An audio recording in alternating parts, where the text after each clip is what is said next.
welcome back. It is the Vegas Take. Sharp and Shapiro, glad you could join us. We cover it all on this show: politics, sports, entertainment, and no bigger name in entertainment than who is on the line with us right now. She ranks among the 41 biggest hit makers of the entire rock era based on the Billboard Hot 100 Pop Singles chart. Only second to Aretha Franklin at the most charted female vocalist of all time. 56 of her singles making the Billboard Hot 100, and she is going to be performing at Bally's April 4th in Las Vegas. We are so lucky to have her on the line, the legend herself, Dionne Warwick. Thank you so much for taking some time to join us. How are you? I'm doing great. How are you? I am doing fantastic. It's an honor and a privilege to have you on the show, by the way, Dionne. And I know you must be pretty excited at the fact that you have a new album coming out on May 10th called She's Back. It is your first album in 5 years, correct? So you talk to us a little bit about that. Yeah, it's been, I didn't realize it was that long until my son finally said, Mommy, it's time to get you back in the studio. We've got to make some music here. Said, and isn't it your son? Really? Your son that actually produced the album, right? Yes, he did, Damon Elliott. And I said, well, let me think about it. And he brought to me some wonderful songs and some incredible ideas for the CD. And E1 said, yeah, we want you. So wow. I decided, well, okay, let's give it a try. And after so many people basically accosting me, when are you going to put some new music out? We need to hear from you. And I finally gave them the answer. She's back. I wanted to ask you this because, there's not many people that have your stature, what you've accomplished in your career. When somebody calls you a legend, are you comfortable with that? No, I'm not. I really am not. I consider people like Lena Horne and Ella Fitzgerald and Sammy Davis Jr. and Frank Sinatra. Those are legends, true legends. Well, obviously, you're very modest, but obviously a lot of people would disagree with you because you're the recipient this year of the Grammy Lifetime Achievement Award, and that'll be given to you in Los Angeles on May 3rd. That's a pretty big honor. It certainly is, and it's a very exciting time in my life at this point. To be recognized by the Academy for my body of work is mind-boggling, first of all, but it's so pleasing to know that they finally realized they've done something good. I think you've done a lot good. Like I said, I think you're being very modest. Do you recall the first time you ever performed in Las Vegas? Yes, I do. It was actually, it was in 1972, I believe it was. Do you remember where that was? Where was that at the time? Yes, Sands Hotel. Sands Hotel. So what was that like, your first experience back in the early 70s, performing in front of a huge crowd in Las Vegas? What was that like for you as compared to when you go on stage now?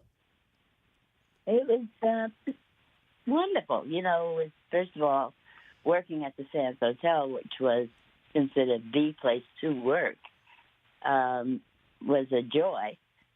And to have a room full of people who came to see me and listen to the songs that they had grown to love over the years was very, very exciting. Mm-hmm. And what made the decision for you to say, you know what, I need to come back to Las Vegas? And I know you've been performing here for years, but to come back and perform at Bally's this month? Well, they made the offer. Really, that simple.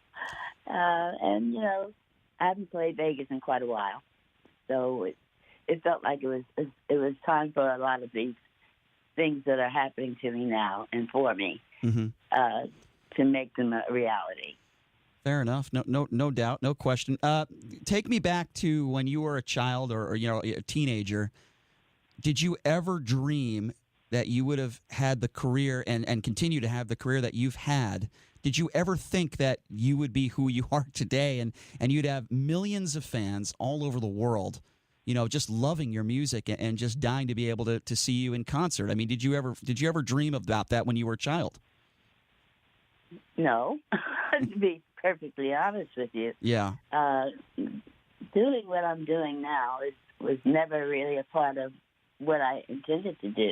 Mm-hmm. I intended to teach music education. Wow. That's what my credentials are Mm-hmm. in. And that's what when I went to college, that's what I studied. So I was a very blessed person in meeting two prolific composers, Burt Bacharach and Hal David, when I started doing demonstration records for them. And that led to meeting Florence Greenberg at Scepter Records and having a hit record. You know, so I guess we know we all make plans and God laughs. Right. So this is his plan for me, and I hope I'm fulfilling what he wants me to fulfill. I'm pretty sure you are. If you're just joining us, Dionne Warwick, she's going to be performing at Bally starting on April 4th right here in Las Vegas. At what point in your career, and I think you kind of alluded to it, at what point in your career did you say to yourself, whoa, I made it. I did this. This is what I'm going to do for a living? Well, I said this is what I'm going to do for a living, for sure, when I started doing concerts worldwide, as well as here in the United States. I've never said I've made it. I still think I'm on that path. I don't think anybody can absolutely, just definitely say they've made it. Although people have been very supportive of my career, which I'm so totally grateful for, but I still have a few things I want to accomplish. That's why you're so successful, because you're so hardworking. But that still amazes me to hear you say that. With everything you've done in your career, worldwide, all the fans you have all over the place, and how much success you've had. And like I mentioned, getting the Grammy Lifetime Achievement Award, right? PBS just honored you, I know that.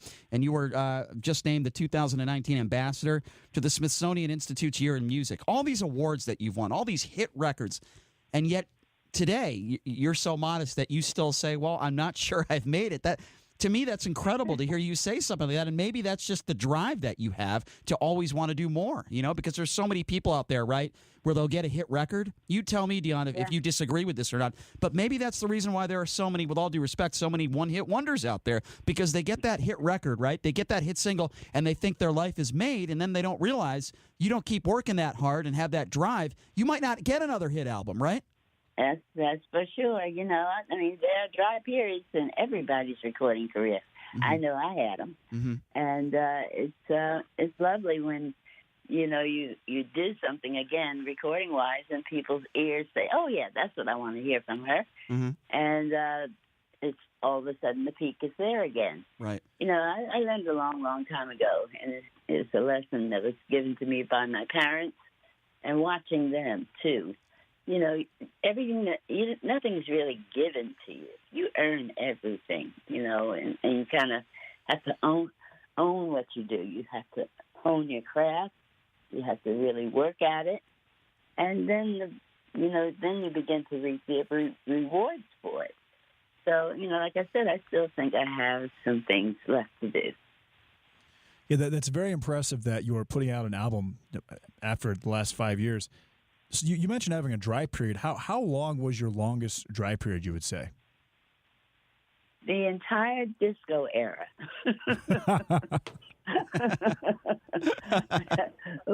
Which was, in its own way, it was a blessing. That was a period of time that I had I had my children. I was home with them. I was mommy. I was enjoying my own bed instead of being in a hotel and having a maid knock on the door saying I want to clean the room. It was a lovely period of time. It gave me time to reassess Dionne Warwick.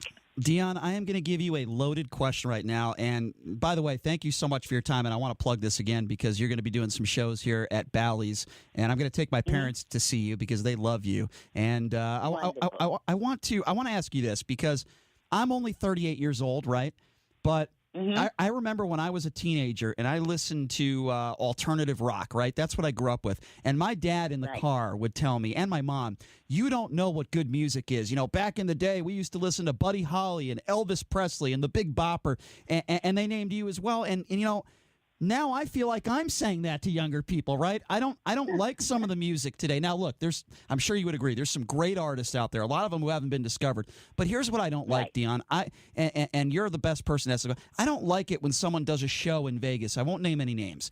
But when someone gets paid a lot of money to do a show and they lip sync the entire show, I don't want to see, right? I don't want to see that, right? And I don't want to. I want to. That's not a concert to me. I want to hear a beautiful voice like yours. I want to hear great musicians. And luckily, there are people like you that are still touring. But am I wrong in feeling that way? Because I get a little angry when I think of some of these so-called musicians that can't sing. I mean, do you ever think to yourself, man, I can't believe some of the money some of these younger people are making and they don't sing. They can't sing. I have to agree with you. I do. I think it's you're kind of cheating. I think when you I call it half stepping. Yeah, like auto tune, for example. Are not privy to what is supposed to be talent. Mm-hmm. And the ability to give people what they pay good money to sit in those seats to see and hear. You know, I totally understand those that jump around the stage 24/7 and have to catch their breath. But still, you know, I've seen a lot of people do that and still be able to do what they were paid to do, and that was to perform. I don't understand lip syncing. I don't. And I've seen some of my era of people do it, which kind of surprised me a lot. Dionne, but, you know, I guess, you know, if they can get away with it, that's what they do. And they certainly can get away with it. There are people in your era that lip sync. I don't want you to out people, but that's amazing to me. Yeah.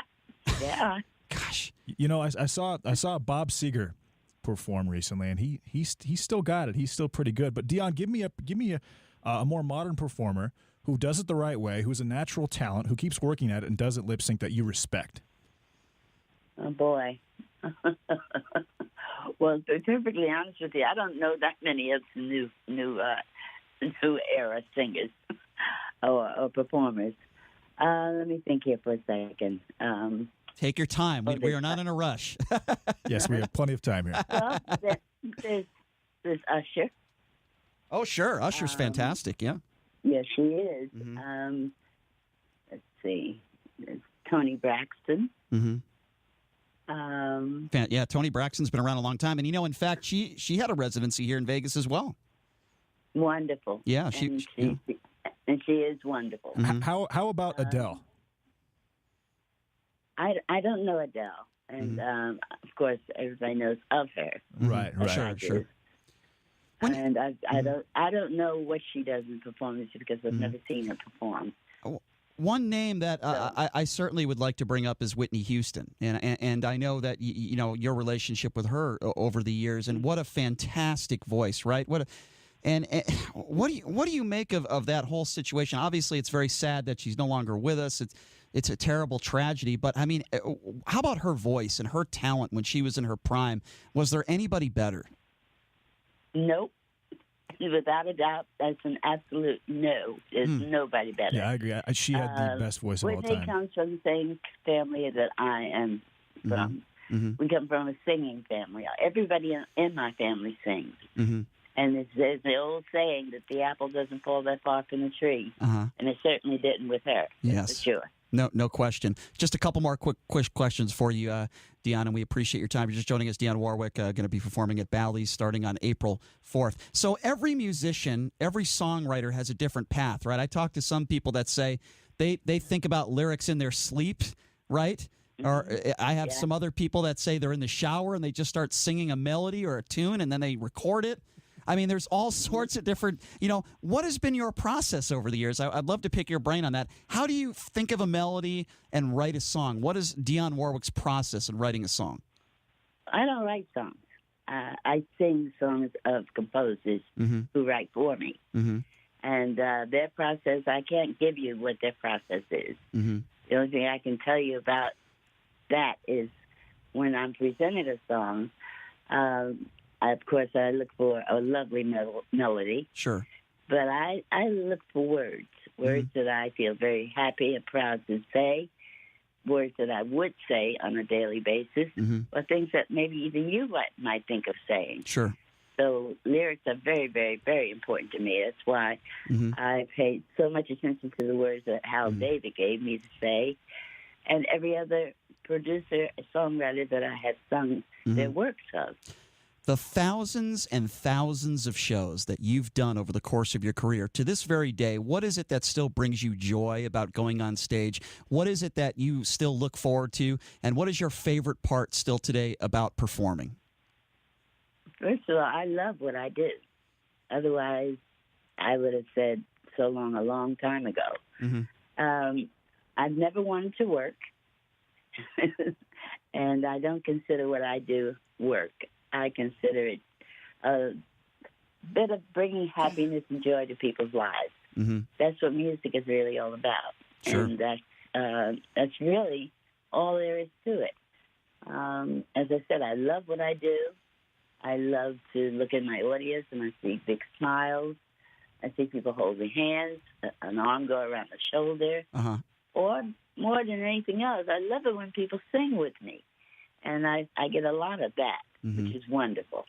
Have you? I would imagine in your career you've had a lot of people come up to you and say, "Hey, I married my wife, my husband, and we danced to your song." I would imagine as a musician yourself, that must be very rewarding to you. Can you share with us maybe a story over the years that maybe your fans have never heard of before, where a fan came up to you and touched you? Can you share with us something like that? Yeah, I've had some most incredible stories shared with me. I think some of the wonderful ones is that I've got a lot of little Dionnes running around named after me. People have gotten married to my music. People have broken up to my music as well. But the way that they've broken up, based on the fact that it was a soft way of doing it, because of the words I was giving them to be able to do that. Right. So, there are many, many instances. I've had people say that when my baby was born, we had a huge party, and we played That's What Friends Are For, because all my friends were there to celebrate with me. Wow. Those kinds of stories are always very rewarding, knowing that I'm doing what I'm supposed to do. With all the prominent people that you've been on stage with in your life, have you ever been starstruck yourself, being on stage with another musician who maybe you admired throughout your career? Several, yes. Really? Yes. The first time I had the opportunity to sing with Joe Williams. Oh, wow. God, I almost fell off the stool I was sitting on. I did, and having Frank Sinatra on Solid Gold, we did a duet on that. Wow. When you had those kinds of things happen in your life, standing on the stage next to Sammy Davis Jr., my goodness, how can you not be crazed? Because I was. Yeah, very few people can say that. Dionne, last question for you. Name the most prominent or famous person from all over the world you've ever sang for. The most prominent, famous person I've ever sang with. I'd have to say my cousin, and not Whitney. My cousin, Leontine Price. Wow. Very, very good. Yeah. All right, we lied. One more question for you. We only got about a minute here. We lied. Always one more. Last question. For somebody that has never seen you perform. We're very greedy. Yes. For someone that's never seen you perform before, talk to our audience right now. What is it like going to a Dionne Warwick show? Isn't Diane? I don't know who she is. Dionne Warwick. I'm sorry, I misspoke. My apologies. It was Freudian slip. Was it like going to a Dionne Warwick show? Yes, Dionne Warwick that's show. what I meant. I apologize. My apologies. That's okay. Listen, the only thing I could say is that, and I've gotten this feedback from people, how much fun they had, and how they, when they walked out, they felt uplifted. They were happy, and it was a wonderful musical rounded show. And I hope that's exactly what people will come and see and feel when they walk out of my show. Dionne, I cannot thank you enough for taking some time to join us. And I know you don't like to be called a legend, but the truth of the matter is you are. And it is both an honor and a pleasure to have you on our show. Thank you so much for your time, and I can't wait to see your show with my family in Las Vegas. Thank you so much. My pleasure. Thank you. All right. Thanks a lot, There you Dionne. go. The legend, Dionne Warwick, joining us. We're going to take a quick break. Lon Kruger coming up next. You are listening to The Vegas Take on the all-new 101.5 FM, 720 AM KDWN.